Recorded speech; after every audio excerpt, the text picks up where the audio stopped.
Comparing Saratoga Schaefer's Trad Wife to Ira Levin's Rosemary's Baby is like comparing Skittles to a luxury Japanese fruit. They have similar elements, but they are completely different beasts. So I read Trad Wife by Saratoga Schaefer, and I did not enjoy it as much as I wanted to. I thought it had a lot of potential, but it really missed the mark. The book requires a lot of suspension of disbelief, and I am not talking about the demon baby stuff. So what is Trad Wife about? I'm going to read the book description and talk a little bit about why that pulled me in. A traditional wife influencer allows a demonic creature to impregnate her in this unnerving horror novel, perfect for fans of Night Bitch and Mary, from the author of Serial Killer Support Group. Every #Tradwife needs a baby. She'll get one at any cost. When Camille Deming isn't cooking, cleaning, or homesteading in her picture-perfect country farmhouse, she's posting about her tradwife lifestyle for her online followers. She takes inspiration from other tradwives on social media, aspiring to be like them, but Camille's is missing a key component: a baby.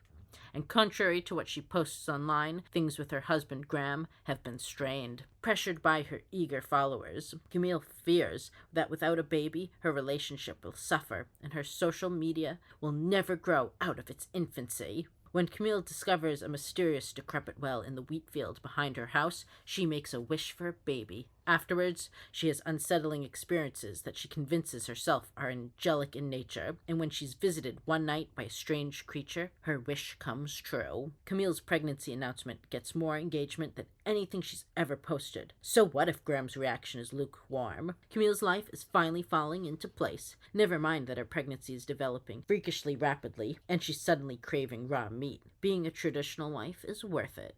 Rosemary's Baby for the digital age. This disturbing horror novel is one you'll want to devour in just one bite. So Tradwife is not Rosemary's Baby for the digital age, and I think the marketing team is stupid for daring to compare Tradwife to the masterpiece that is Rosemary's Baby. Now, for context, I was nominated for a Shirley Jackson Award for a demon baby story, okay? So I know what I'm talking about. I love demon babies. I love parents loving their freakish little monster babies. I think it's really cute. Tradwife really missed the mark on that. Now, this book, just reading the description, really attracted me because I've kind of been into a little bit of a Tradwife kick lately. They fascinate me, but not in a good way, in a zoo animal kind of way. So, earlier this year, I read, I think, The Tradwife's Secret. I plan to read Yesteryear once I can get it from the library, because I'm trying not to buy too many books this year, especially fiction, nonfiction I'll buy. So, yeah, so anything that has, a demon baby in it, I'm like, oh, sweet. And then I was like, oh, a Tradwife and a demon baby? Sweet, I will check that out. And especially if you're promising me it's like Rosemary's Baby, then I'm like, oh, sweet.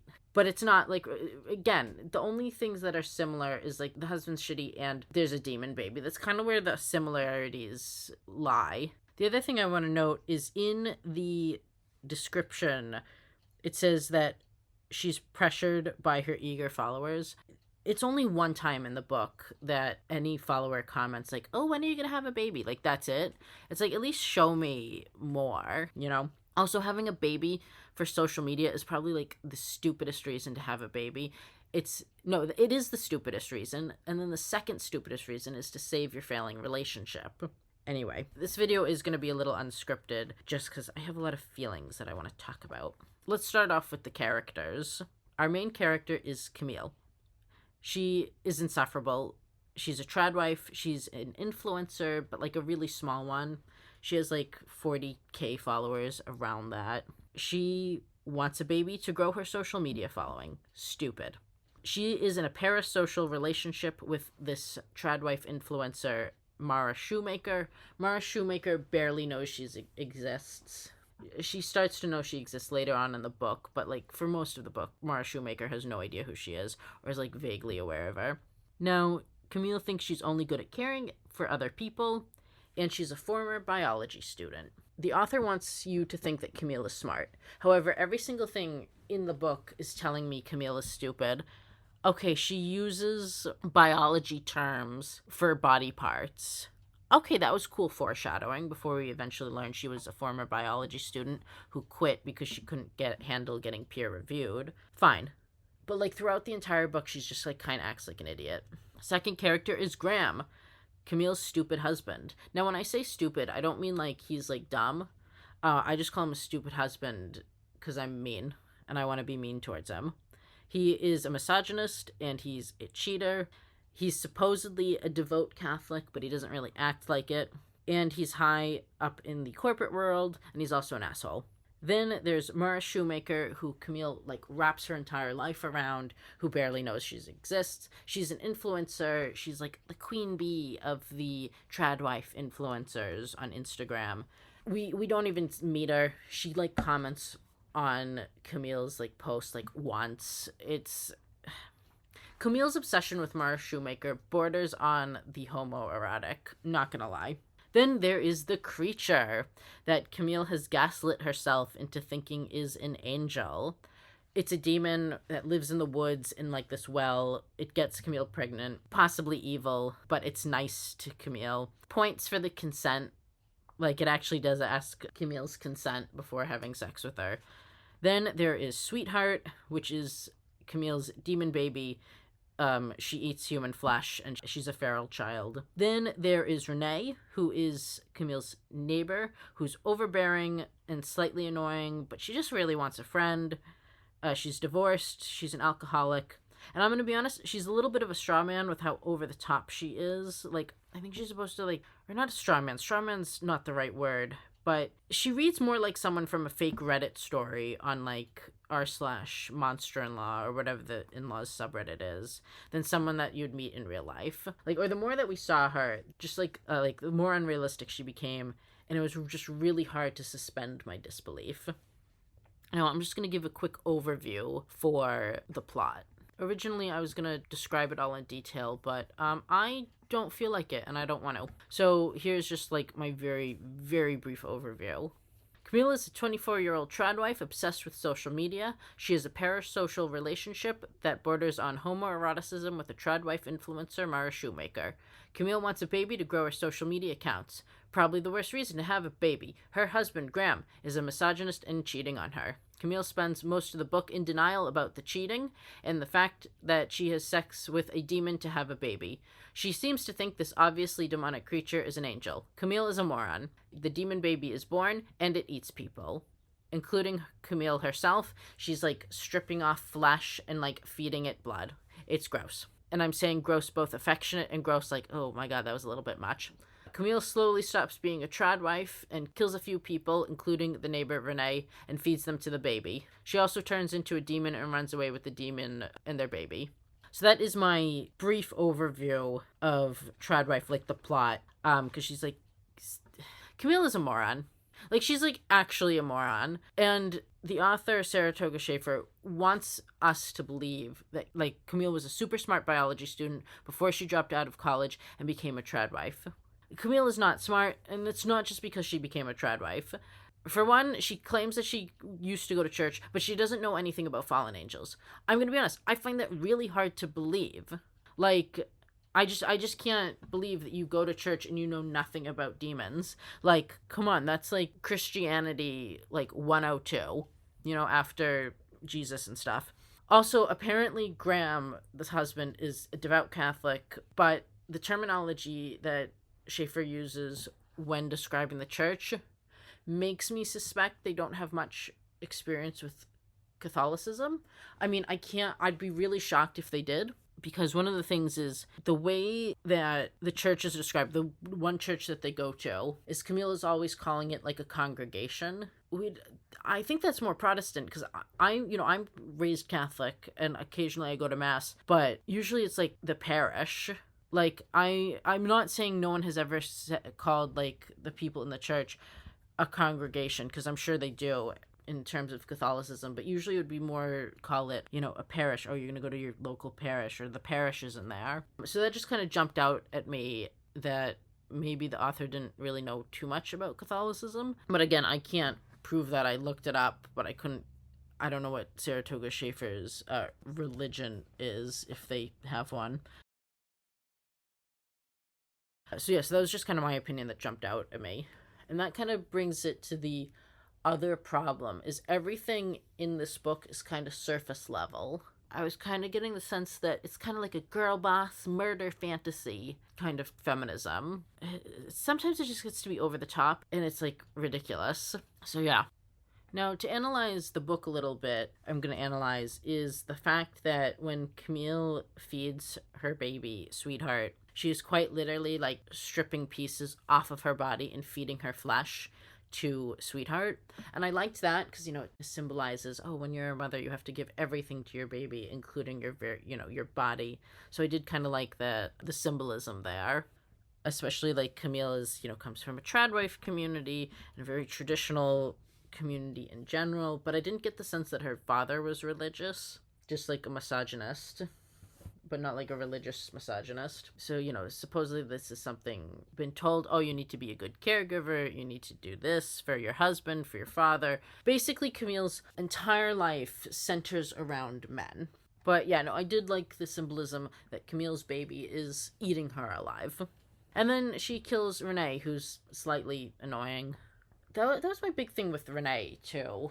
So Renee is the neighbor, and she lives next door, but they live out in the middle of nowhere. It's supposed to be the Midwest, and so Renee lives, like, about a 15-minute walk away. And Camille, like, never leaves the house, so it's always Renee coming over. And she wants to be friends with Camille. And, like, at first it's like, oh, sweet. So she's finally gonna get, like, a female friendship, and Renee shows genuine concern about Camille, and it's really sweet. And yeah, Renee is like kind of a lot and she's overbearing, but like, you could be like, oh, she just wants to be friends. And then it like keeps escalating, and it turns out Renee is divorced. She lost her kids in the divorce because she didn't have a job. She's an alcoholic, and then she's trying to give like all this baby stuff to Camille, and it's like, Renee's like a little tacky. And then it turned out like she ends up trying to pick up Sweetheart, even though Camille says no. And then Sweetheart eats her, and Camille like attacks Renee, and it just kind of like got over the top where I was like, the one female friendship that Camille actually could have had, like, turned out like that, which I thought was kind of disappointing. And Renee was just kind of over the top and unbelievable. And yeah, no, I am really disappointed. Like, that's how the one female friendship turned out. And it definitely reflects how this book wants to be feminist, but the feminism is very surface level and, like, girl boss feminism. And, like, don't get me wrong, like, I've been guilty of not writing female characters in the best way possible, but you fix that in editing, which is something I'm currently doing with my book, Brother Salinas, as I trying to flesh out all the female characters way, way more, and kind of showing that, like, oh, you can have a good relationship with your female friends. But this book just didn't do that. It did show how isolated Camille was, because she's only in the house. She leaves, like, the house, I think in the book, maybe once.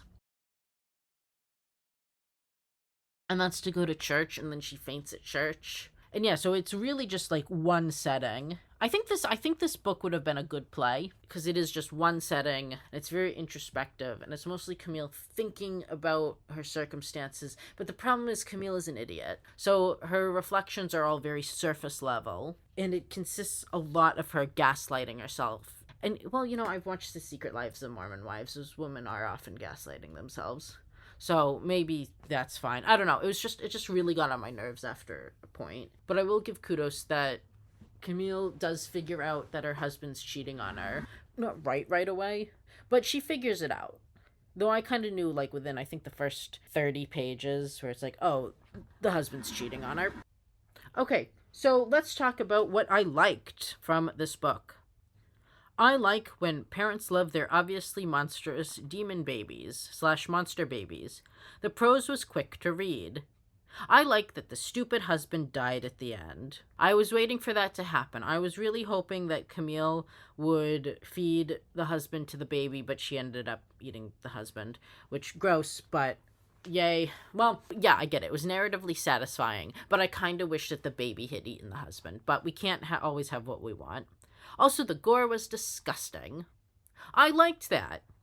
I also didn't like the gore was disgusting, so I will give kudos to Saratoga Schaefer. They are excellent at writing gore. I was eating my lunch at some points, and at some points I just had to put down the book so I could finish eating my lunch. It was really gross.